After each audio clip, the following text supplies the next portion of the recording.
రాజా faith ministries సమర్పించు యేసు కృపాస్వరం TV కార్యక్రమానికి ప్రేమపూర్వక ఆహ్వానం తెలియజేస్తున్నాం. మన తండ్రి అయిన దేవుని నుండి, యేసుక్రీస్తు ప్రభు నుండి, పరిశుద్ధాత్మ దేవుని నుండి మీకు కృపా సమాధానము కలుగునుగాక. ఆమేన్.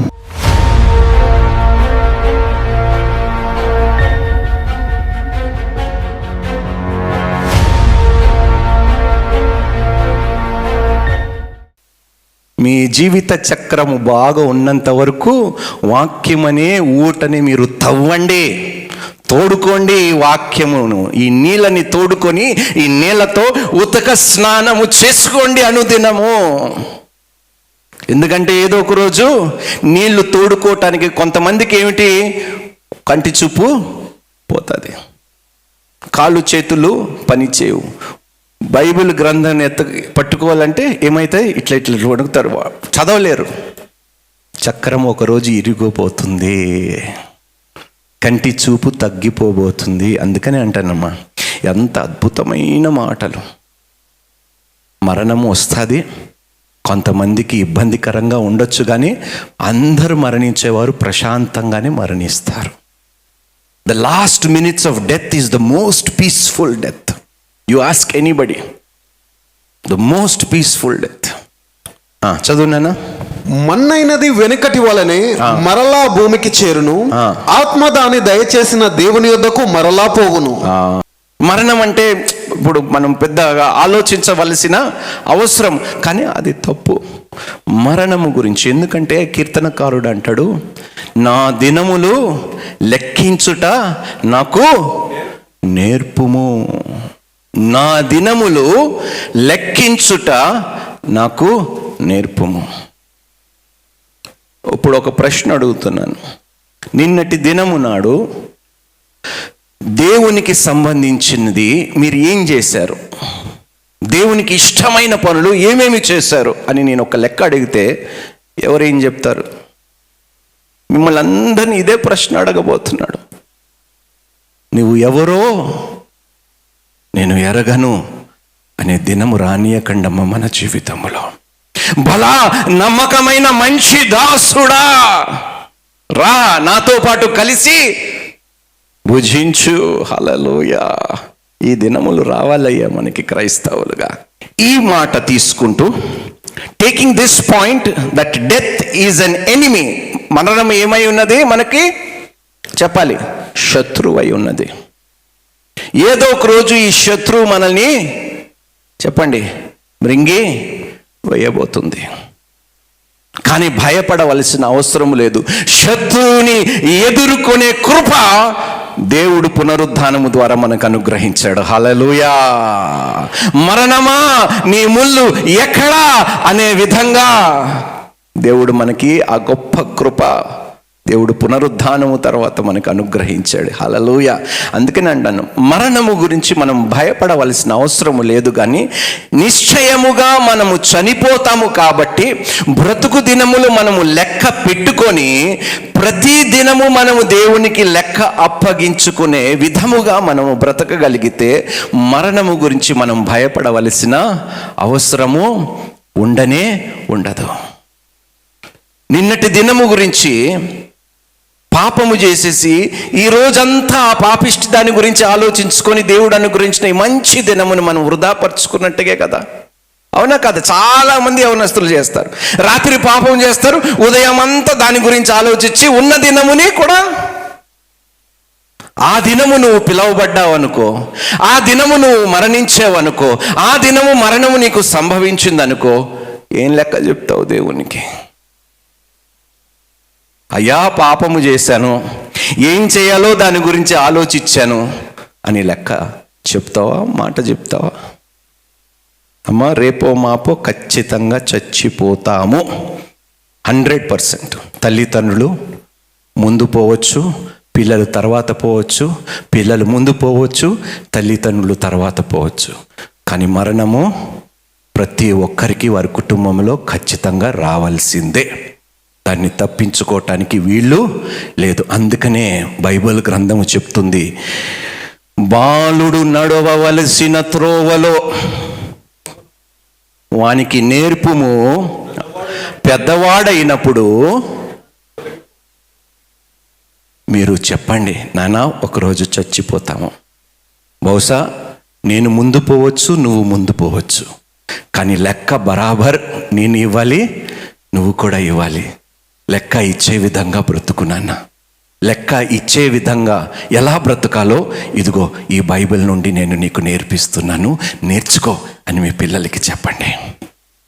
అప్పుడు వాడు నేను చనిపోయినా నాకు ఏమీ కాదు అనే ధైర్యంగా మరణాన్ని ఎదుర్కోగలిగే కుమారుడుగా, కుమార్తెగా ఉంటారు. హల్లెలూయా. నేర్పించండి అమ్మా పిల్లలకి, తెలియపరచండి. ఖచ్చితంగా పోతాము నాన్న, కానీ లెక్క కూడా మనం చెప్తాము, లెక్క అప్పగించుకోవటానికి సిద్ధముగా ఉండు.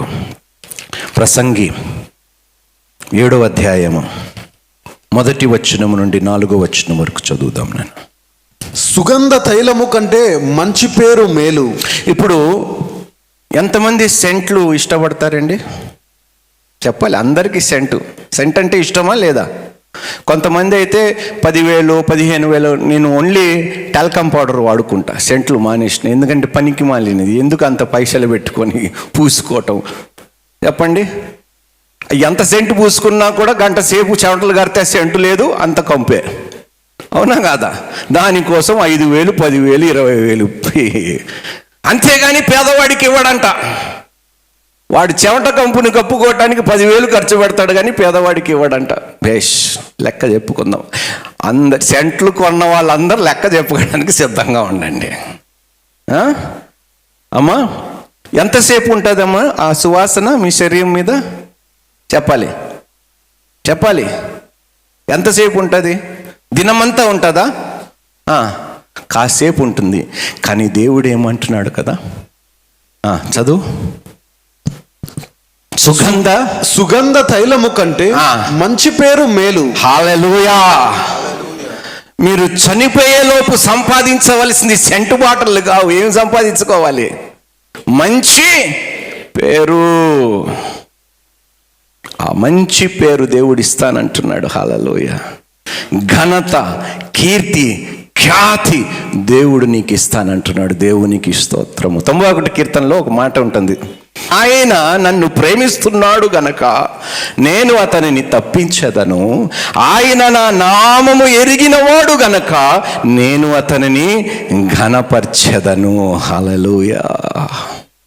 ఘనత దేవుడు ఇస్తాడమ్మా, దానికోసం పాకులు పడవలసిన అవసరం లేదు. ఘనత ఇస్తాడు, కానీ ఎలా ఘనత పొందుకోవాలో కూడా దేవుడు బైబిల్ గ్రంథములో అందుకని అంటున్నానమ్మా, నేర్చుకోవలసింది మనం నేర్చుకోకపోతే పరలోక రాజ్యములో మనం ఏ విధంగా బ్రతకబోతున్నామో అది ఇప్పుడే మనం ప్రాక్టీస్ చేయకపోతే అక్కడికి వెళ్ళి మనం బ్రతకలేము. పాత స్వభావం కలిగిన వారు పరలోకములో మళ్ళీ అదే స్వభావంతో బ్రతుకుతారా? బ్రతకరు కదా. రైట్, చదువునానా. ఒకని జన్మదినము కంటే మరణ దినమే మేలు. ఒకని జన్మదినము కంటే మరణ దినమే మేలు. ఇది ఎక్కడ రాయబడలేదు బైబిల్లో.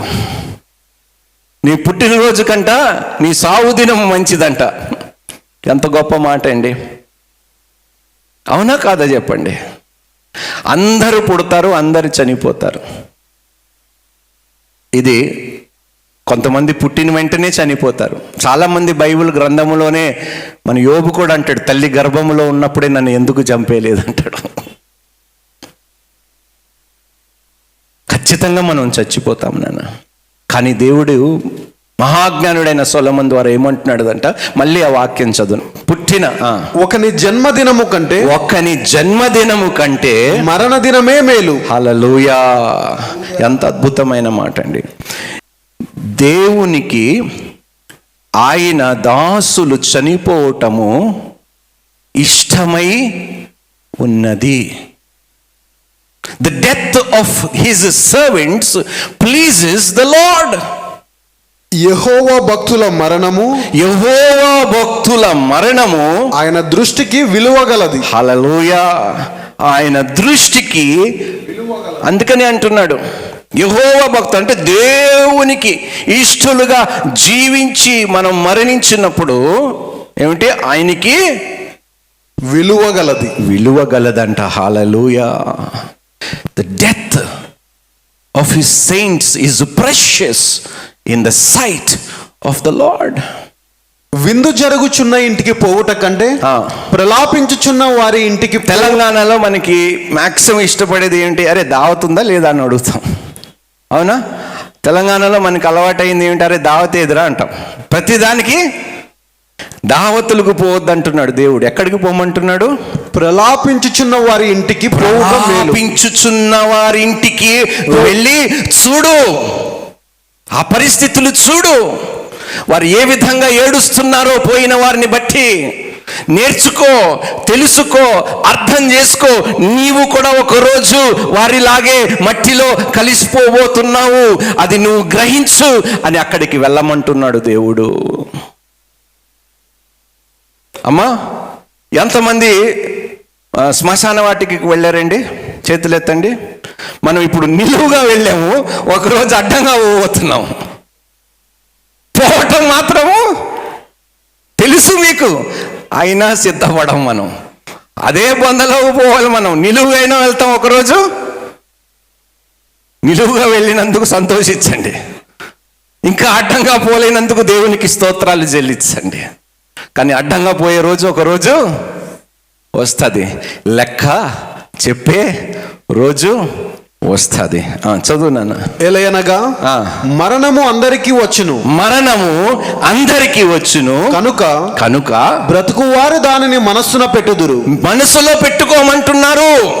మహాజ్ఞానుడైన సొలొమోను చెప్తున్నారు, మీరు చావటము ఖాయము, లెక్క చెప్పటము ఖాయము. ఎలా బ్రతికారో ఆ లెక్క అప్పగించుకోవలసిన దినము రాబోతుంది, అది నిశ్చయము అని చెప్తున్నాడు. కానీ భయమే లేకుండా మనం బ్రతుకుతున్నాము, విచ్చలవిడిగా మనం బ్రతుకుతున్నాము.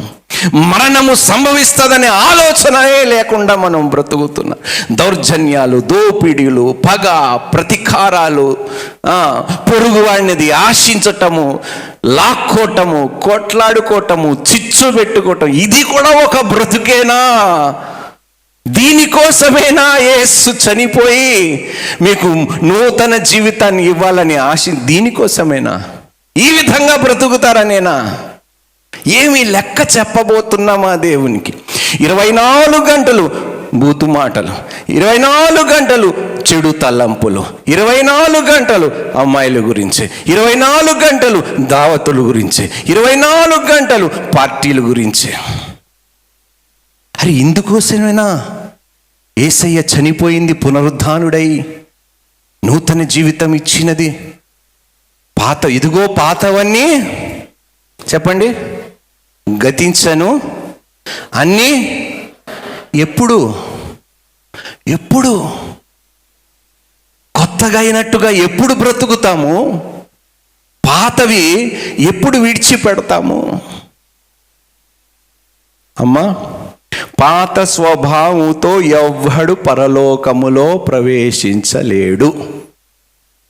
మీ పాపిష్టి అలవాటులతో మీరు బాప్తిజము తీసుకున్నా మీరు పరలోకములో ప్రవేశించలేరు.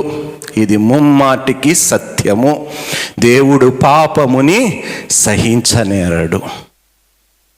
ఒక్క పాపానికే, పండు తిన్నందుకే మరణ శిక్ష విధించిన దేవుడు ఇన్ని పాపములు చేసి, అది కూడా వెలుగుని రుచి చూసి, క్రీస్తు ఎవరో తెలిసి, ఆయన ఎంత భిక్ష పెట్టాడో మనకు అని తెలిసి, ఎంతగా మేలు చేశాడో అని తెలిసి కూడా ఇంకా పాపము చేసి బాప్తిజము తీసుకొని పాపం చేస్తే మనం ఏమి లెక్క ఇవ్వబోతున్నామా దేవునికి? ఒక్కసారి మీరే ఆలోచించుకోండి, మీరే నిర్ణయించుకోండి.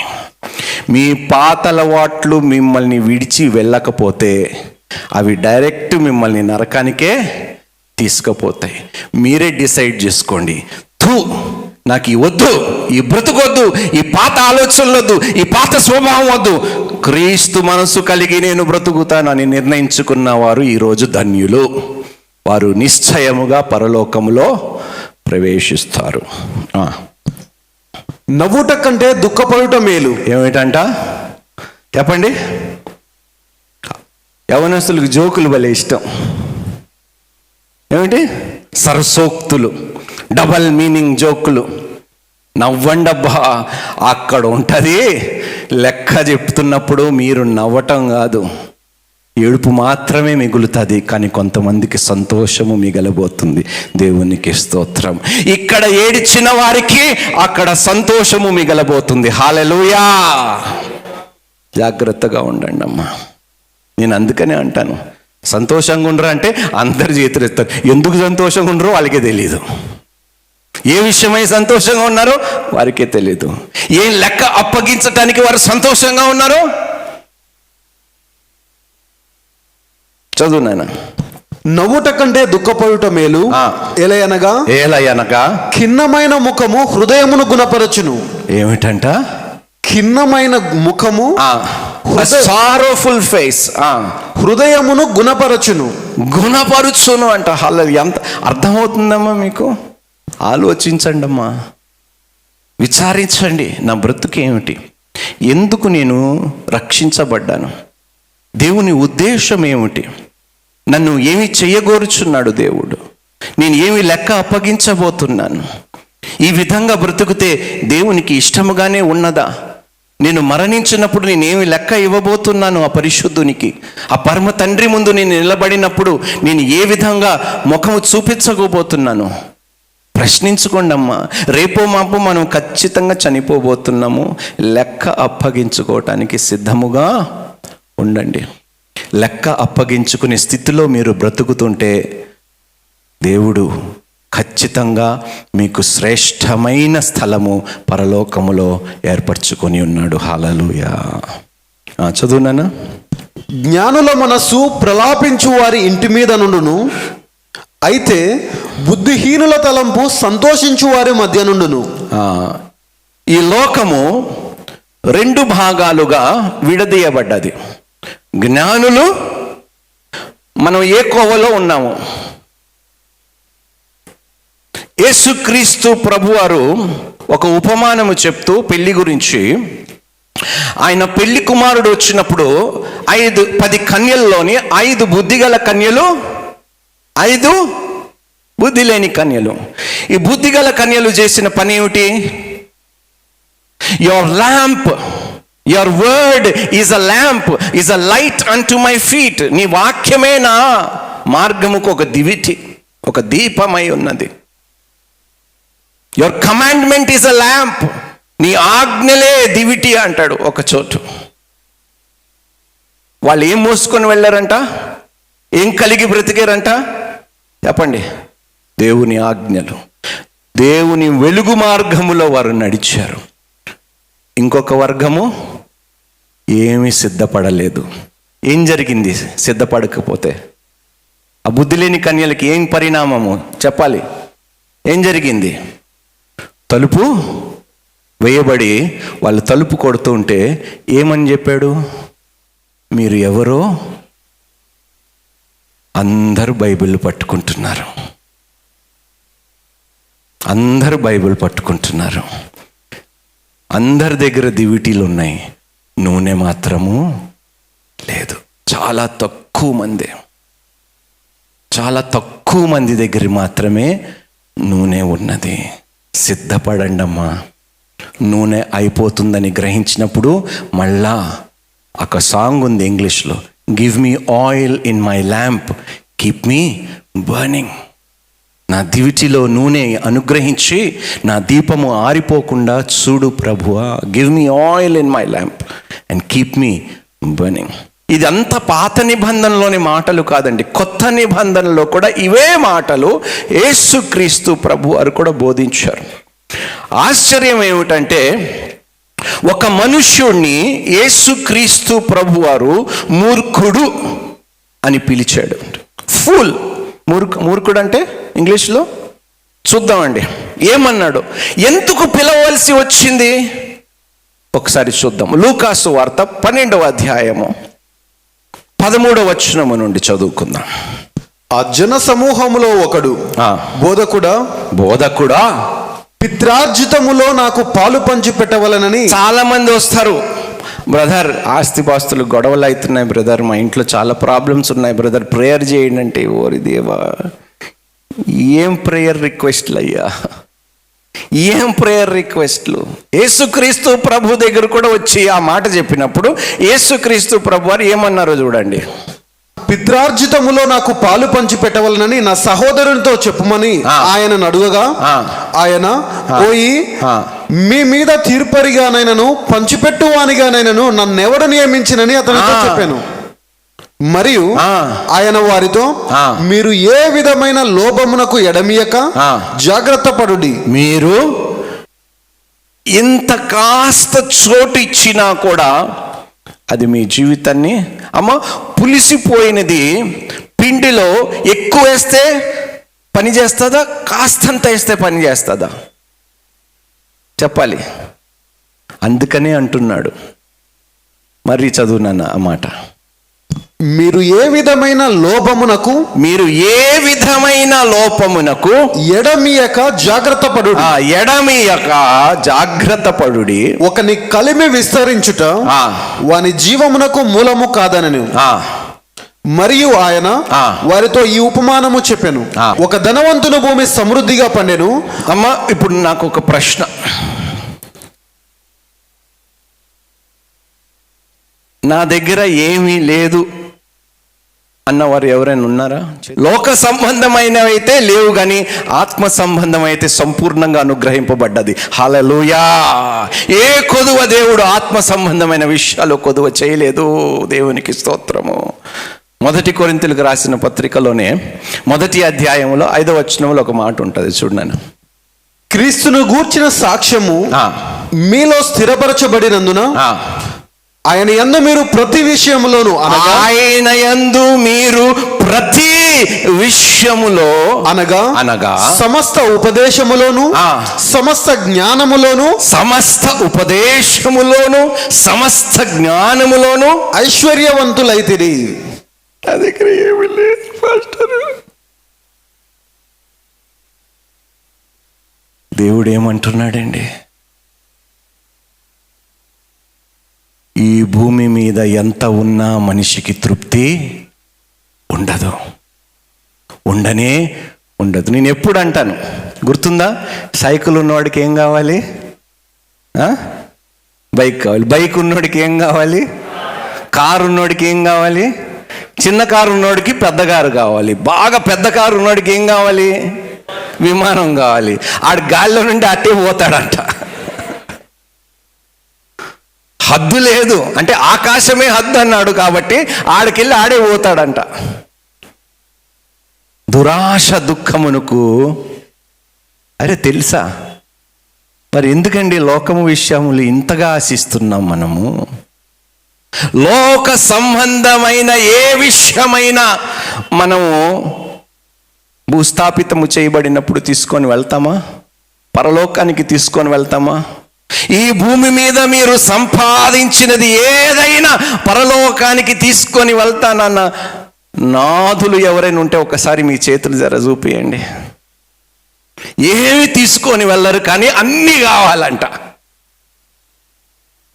అందుకనే అంటున్నానమ్మా, నా బ్రతుకు దినములు లెక్కించుట నాకు ప్రభువా ఈ దినం నీ కోసం ఎట్టా బ్రతికాను తండ్రి, నీకు ఇష్టముగా జీవించానా ప్రభా, నీకు అనుకూలంగా జీవించానా, నువ్వు చెప్పినట్టుగా నేను వ్యవహరించానా, నేను ప్రవర్తించానా తండ్రి, ఈ లెక్క ఈ దినానికి సరిపోతుందా? ఈ లెక్క ఈ రోజుకి సరిపోతుందా? ప్రతి దినము లెక్క పెట్టుకొని బ్రతుకుతున్నవాడు ధన్యుడండి. దేవునికి అనుకూలంగా జీవిస్తూ తండ్రి ఈరోజు ఈ లెక్క ప్రభువా నీకు అప్పగిస్తున్నాను, నువ్వు సంతోషంగా లేకపోతే ఇంకా ప్రయాసపడతాను తండ్రి, ఇంకా ఎక్కువ ప్రయాసపడతాను. నా గమ్యము పరలోకము తండ్రి, అది చేరటానికి ఎంత ప్రయాస అయినా పడటానికి నేను సిద్ధముగా ఉన్నాను. ఆశపడే ప్రాణముని తృప్తిపరిచే దేవుడుగా ఉన్నావు. హల్లెలూయా. కనుక నేనేమి చేతునని తనలో తాను ఆలోచించుకొని నేను ఇలాగూ చేతును, నా కొట్లు విప్పి వాటికంటే గొప్ప వాటిని కట్టించి అందులో నా ధాన్యం అంతటిని నా ఆస్తిని సమకూర్చుకొని నా ప్రాణముతో, ప్రాణమా అనేక సంవత్సరములకు విస్తారమైన ఆస్తి. ఉద్యోగాలు వచ్చిన వారందరికి ఇదే మాట చెప్తారు, అమ్మ బ్రదర్ నాకు జాబ్ వచ్చేసింది, నా లైఫ్ సెటిల్ అయిపోయింది, ఇప్పుడు పెళ్లి చేసుకుంటాను, పిల్లల్ని కంటాను, ఇల్లు కొనుక్కుంటాను, కారు కొంటా. ఎంత ఫాస్ట్ ప్లానింగ్ రా బాబు. అదే పరలోక రాజ్యము విషయము, మరణము విషయము ఈ ఆలోచనలు ఉండవు. ఉద్యోగం వచ్చిందంట, లైఫ్ సెటిల్ అయ్యిందంట, ఆ కంపెనీ ఎప్పుడు దివాలెత్తిపోతుందో వాడికే తెలియదు, భారతదేశంలో నుండి కంపెనీ ఎప్పుడు ఎత్తేస్తారో వాడికే తెలియదు, వాడి లైఫ్ సెట్ అంట. ఈ భూమిలో నువ్వు ఏ జాబుని నమ్ముకున్నా కూడా అది వ్యర్థమే. దేవుని అప్పగించిన పనిని నువ్వు నమ్మకముగా చేస్తే నిత్యము నీకు దీవెన, ఆశీర్వాదము తోడుగా ఉంటుంది. హల్లెలూయా. బలా నమ్మకమైన మంచి దాసుడా. నీ యజమానుడు చెప్తాడా అది? చెప్పండి, రా పక్కకు వచ్చి కూర్చో, నాతో పాటు భోజనం చేయి అని చెప్తాడా? చెప్పండి. వాడికి 3 ఉంటే చెప్తాడు, లేకపోతే లేదు. చదువు నాన్న. అనేక సంవత్సరములకు విస్తారమైన ఆస్తి నీకు సమకూర్చబడి ఉన్నది, సుఖించుము, తినుము, త్రాగుము. ఇదే కదా మనం లైఫ్ గురించి ఆలోచించేది, అవునా కాదా? ఏమి తిందుమో, ఏమి త్రాగుదుమో, ఏమి ధరించుదుమో, వీటి గురించి చెప్పండి. చింతించకూడదు, కానీ దీని గురించే మా చింత అంతా. వీటి గురించి ఎవరు చింతిస్తారంట? అన్యులు చింతిస్తారు, అన్యులు చింతిస్తారు. అయితే దేవుడు వెర్రివాడా, వెర్రివాడా, యు ఫూల్ అన్నాడు. ఓ యు ఫూల్, ఈ రాత్రి నీ ప్రాణమును అడుగుచున్నారు. నువ్వు గిన్ని ప్లాన్లు వేసుకున్నావు కానీ దా కమ్మంటున్నాడు దేవుడు. మీ అందరికీ దేవుడు మాట చెప్తున్నది ఇదే. తెగ ప్లాన్లు వేసేసుకుంటున్నారే మీరంతా, రేపో మాపు చనిపోబోతున్నారే, ఆత్మీయ లెక్క ఏమి ఇవ్వబోతున్నారు మీరు? నేను అప్పగించిన పనిని బట్టి ఏమి లెక్క ఇవ్వబోతున్నారు? నా కుమారుణ్ణి పంపించి మీ పాపము తన మీద మోపి శిక్షారుడుగా అతనిని చేసి మిమ్మల్ని విమోచించి నా కుమారుడు వల్లే మీరు కూడా జీవించాలని మీకు బాధ్యత ఇస్తే మీరు ఏం చేస్తున్నారు? మీరేం లెక్క ఇస్తారు? ఒక్కసారి మీరే ఆలోచించుకోండి అమ్మా. మీ బ్రతుకులను బట్టి దేవుడు సంతోషిస్తున్నాడా? రేపు మాత్రము మనం చనిపోతే మనం లెక్క అప్పగిస్తామా? ఎంత అద్భుతమైన, నాకు సమయలు, ప్రవక్త సమయలు గుర్తుకొస్తున్నాడు. 12వ అధ్యాయం 1వ వచనము నుండి. అప్పుడు సమూయేలు ఇశ్రాయేలీయులందరితో ఇట్లా నేను ఆలకించుడి, ఆలకించుడి, మీరు నాతో చెప్పిన మాట అంగీకరించి మీ మీద ఒకని రాజుగా నియమించి ఉన్నాను. రాజు మీ కార్యములను జరిగించును. నేను తల నెరసిన ముసలి వాడను, నా కుమారులు మీ మధ్యనున్నారు. బాల్యము నుండి నేటి వరకు నేను మీ కార్యములను జరిగించుచూ వచ్చి తిని. ఎప్పుడు నుండి అంట? బాల్యము నుండి. చిన్న వయసు నుండి సమయలు దేవుని కార్యములు జరిగిస్తూ వచ్చాడంట. మరి మీరు బ్రతికుండగా ఈ సాక్ష్యం మనకు ఉంటుందా ఉండదా? చెప్పాలి మీరే. ఎందుకు సమయలు ఇది చెప్పగలిగాడో తెలుసా? తన బ్రతుకు దినములు లెక్కించటము నేర్చుకున్నాడు కాబట్టి. బాల్యము నుండి వృద్ధాప్యము వరకు ప్రతిదినము లెక్క పెట్టుకుంటూ దేవుని సన్నిధిలో నేను నిలబడాలి. ఒకరోజు ఎవడనైనా మోసం చేసిన, దగా దౌర్జన్యము లంచాలు పుచ్చుకున్నా ఇక్కడ మాత్రమే లెక్క కాదు, దేవుని ముందు కూడా లెక్క నేను చెప్పవలసి ఉంటుంది అని గ్రహించి చనిపోయినప్పుడు నేను ఆ పరిశుద్ధుడికి ఏమి లెక్క చెప్తానని ఆయన అర్థం చేసుకొని బ్రతికాడు. మరి మీ సంగతి ఏమిటి? మన సంగతి ఏమిటి? మీరు చెప్పండి. సబ్స్క్రైబ్ చేయండి, లైక్ చేయండి, కామెంట్ చేయండి, షేర్ చేయండి, ఫాలో అవ్వండి.